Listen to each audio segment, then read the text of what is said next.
Don't forget Hey to share, everyone. subscribe, and Hey, like. I hope you're Share, doing subscribe, and well. like. I'm outside. Just need to change the scenery, and also I'm waiting for my clothes to dry. So I just decided to make use of my time and do a video. So I am so tired, and I know you're not tuning in to hear that, but I'm doing this video to let my family and my best friends know that you are correct. They're always on me about getting my boys on a schedule. There's times I'm that parent. Sometimes they go to sleep at midnight. Sometimes they go to sleep at 2 a.m. It's on weekends or when they're out of school, whatever. And even with their father, 2 a.m. they can go to bed on weekends and stuff. And I just feel like they're good boys. They do what they're supposed to do. They make good grades, and they're respectful. What's the problem with that, right? So last night I found out what the problem was with that. Okay, so I planned these activities to do with my sons today to just reward my oldest son Zion is moving on to high school. So just a graduation thing because he didn't have a celebration. He was going to Liberty University. That's an online school. So he wasn't, in person in school. So just want to celebrate him because online schooling, those who've done it, and even through COVID, those who experience with dealing with virtual school, it's not an easy task. And he did very, very well with his grades, like 90s, high 80s. He did very, very well. So I was like, boys, you will be going to bed at 10:30 p.m. And they're like, oh, why? We used to go to bed at 2, and why we have to go to bed so early? And I said, because I said so. And because I have an activity plan, and I don't want you to be tired doing those things, right? So 10:30 p.m. comes, and I'm like, great. Everyone's asleep. 11:30. I just felt, I don't know. I was laying down, and I just felt someone staring at me. I just felt someone standing over and staring at me. And I looked to the right, and I see my older son just standing there. Mom, I can't go to sleep. And I was like, go lay down. Just count to 100, do deep breathing, picture lambs in your head. That's the stuff I tell him, Just go lay down. You'll go to sleep eventually. Then 12:45, I swear, I just hear this voice. Mom. I'm like, I look, and it's Zion again. I can't fall asleep, Mom. It's like, yo, what is going on? I said, do you want me to put K-Love on? You want to play some music for you, soothing music? Like, look, your brother's asleep. Like, why can't you fall asleep? He's like, we're so set on sleeping later, so now I can't fall asleep at 10:30. And I was like, now it's midnight, almost 1.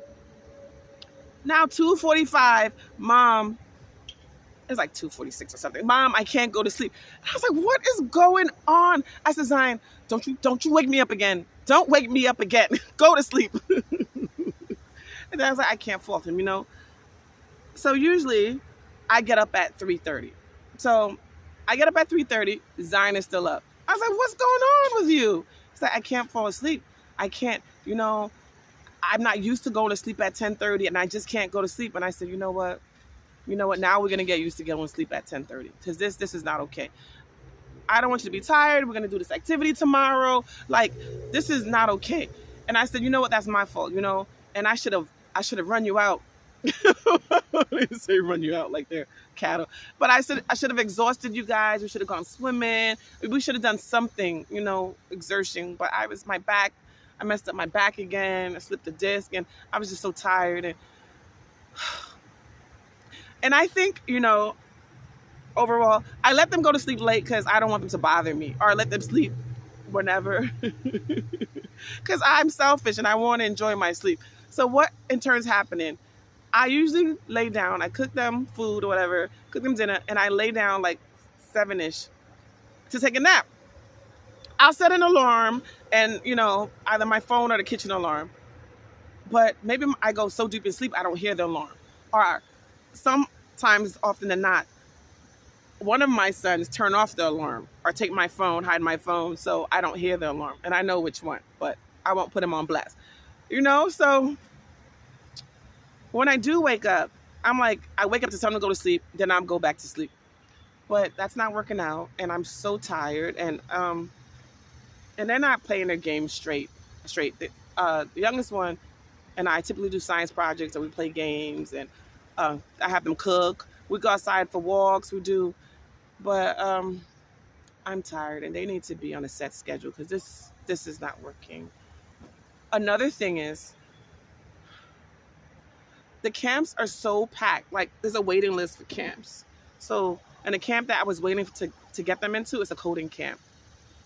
They weren't approved for it. They've been going for the past 3 years. Because I'm like, if you're gonna play these games, you're gonna learn how to create it. Game creation, like Minecraft, computer programming, coding. So I got them into several camps over the years to help them be better game developers and whatever it is that they want to do in that realm. But I'm tired, and we're gonna address this because this is madness. So I typically get up at 3:30 a.m. If not, definitely I'm up by 5 a.m.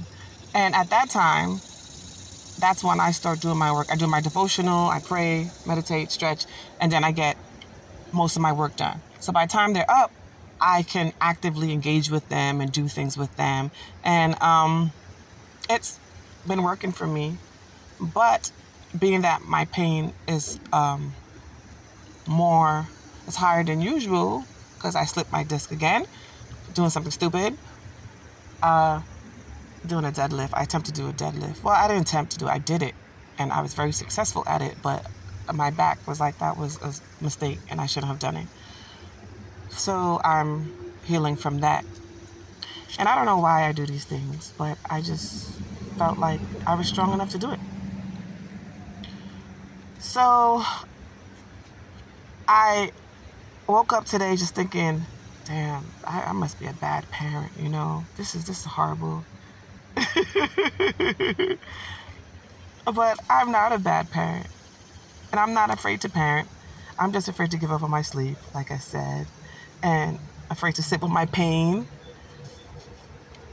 I do feel sometimes I put myself in predicaments and sabotage my healing.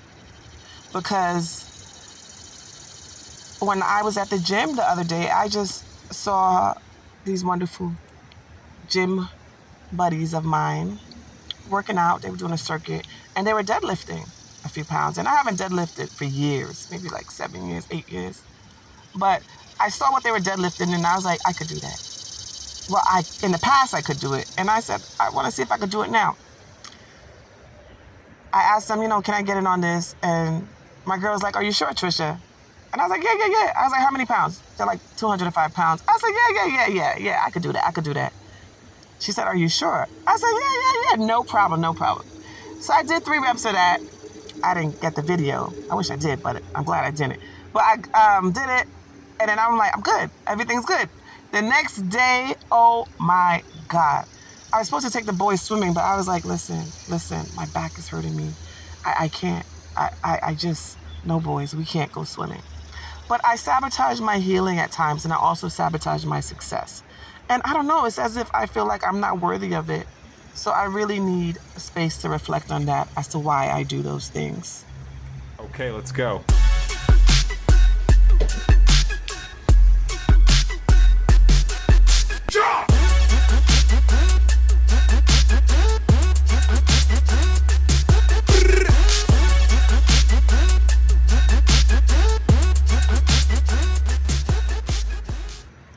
So I'm not afraid to admit the times in which I allow my children to go to sleep. And at certain times when I do admit that, certain people question my parent skills.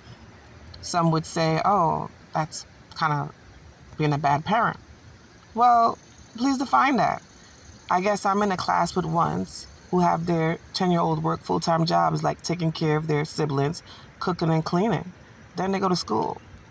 I guess I'm in a class of parents who are very religious, and the religiosity kind of failed on their children because now they have to deal with a gay child and a promiscuous one. I guess I'm in a class of parents who gave their children COVID vaccines and 5 boosters, and now they're having heart issues, cognitive declines, and lung issues as well. I guess I'm in the class of parents who work 8 to 10 hours and spend 2 hours with their children after work. I also must be in a class with the ones that hire someone to take care of their children while they slave away at their job.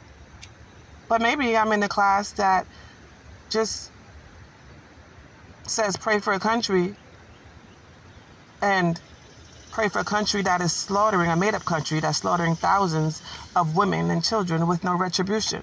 Nope, I'm definitely in the class that voted for representatives who just eradicated medical insurance for millions, eradicated climate change laws, EPA. They have a dismissal and degradation of God's people, calling them illegal aliens, and building more slave plantations and furnaces to slaughter thousands and burn millions of hopes and dreams. Remember your power.